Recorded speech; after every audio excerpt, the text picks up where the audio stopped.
Now we have the most complex one, I suppose, in this example, these examples. It is a multi-year milestone award. It's with Cystic Fibrosis Foundation. So in this case, there's multiple one-year award lines, a unique billing schedule that's associated with each year, annual financial reports, and we also have restricted carryover. Okay, so prior process, we would get this new funding action. It would establish year one of funding. The start and end dates would be related to year one. We'd have a billing schedule for that year. The completion of milestones are what spur payments from our sponsor. And so if it's, completing a progress report or completing the final financial report for that year, that would be what spurs payment. And then we also have this agency financial report that's due at the end of year one. And what would happen is we would have, depending on the length of this particular award for this project, you would have renewal funding actions for 1 or 2 or 3 years. It kind of just depends.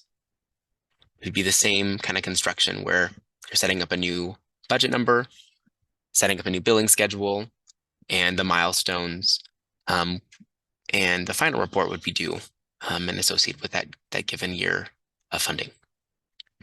And in Workday, we're going to be getting an award setup request. It'll establish the award and the award line for year one. And we would, again, the dates are just for year one, set up an agency annual financial report due at the end of year one, and then the milestones are going to be completed. And then similar to that non-snap construction, right, we're going to have to establish an award line for each of the years of funding. Subsequently, they would basically just follow the start and end dates of the year of funding that was received. So in the overview tab, we have our Cystic Fibrosis Foundation award here. In this case, we have 2 billing schedules. So JD contract 36377 and then 38126. You'll have, this is a unique one. It has an award calendar here that has 2 periods. And that's because we had to separate that funding between those 2 periods. You'll see here at the award calendar level. So period 1 is a 1-year period. So 11/1/2019 to 10/31/2020. And period 2 is actually a little bit different. It started, the day after year 1 ended, but it actually extended more than a single year. In this case, it extended 3 years. They got a series of extensions associated with this particular award.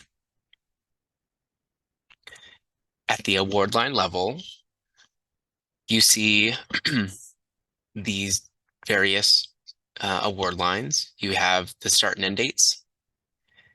And this billing schedule is going to be, this reference is going to help determine the segregation that needs to happen for purposes of invoicing, as well as for purposes of reporting.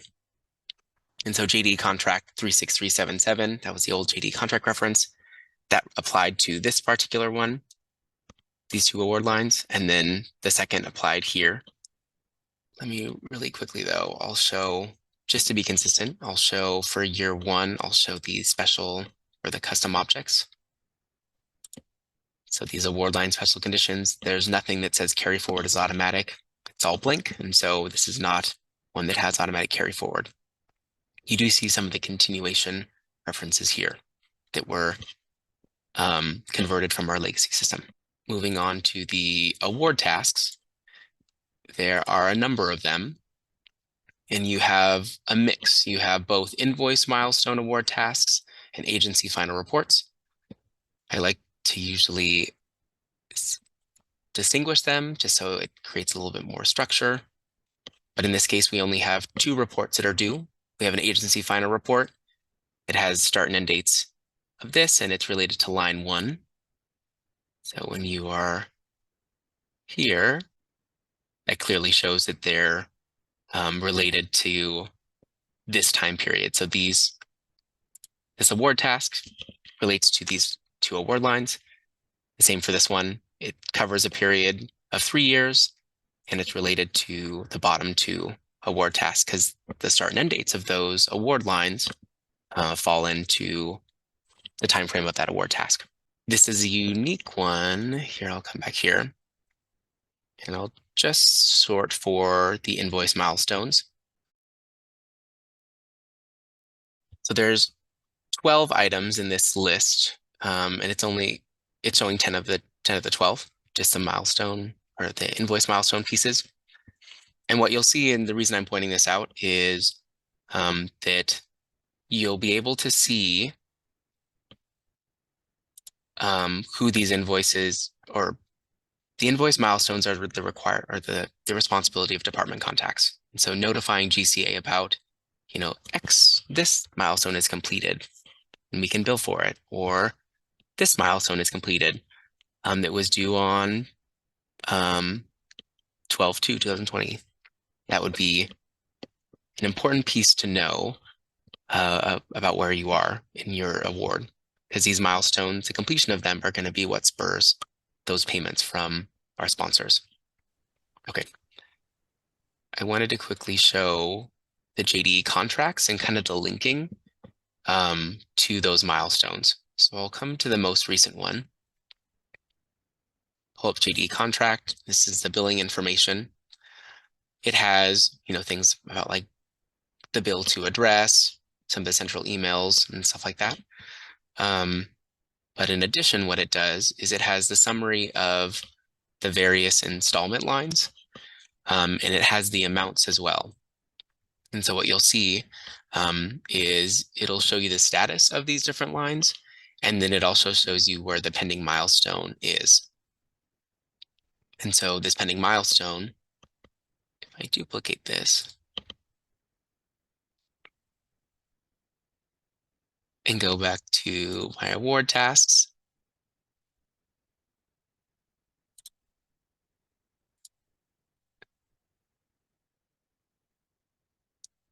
this incomplete or not started invoice milestone is related to this $33,750 payment. It's not due for a while. This is more than likely associated with a completion of a progress report as well as a final financial report. So I guess, wanted to show that linkage, that when you have a milestone, you'll see the installment milestones and it'll have this reference, because part of that award setup process is to link the installments with the associated milestone invoice award tasks.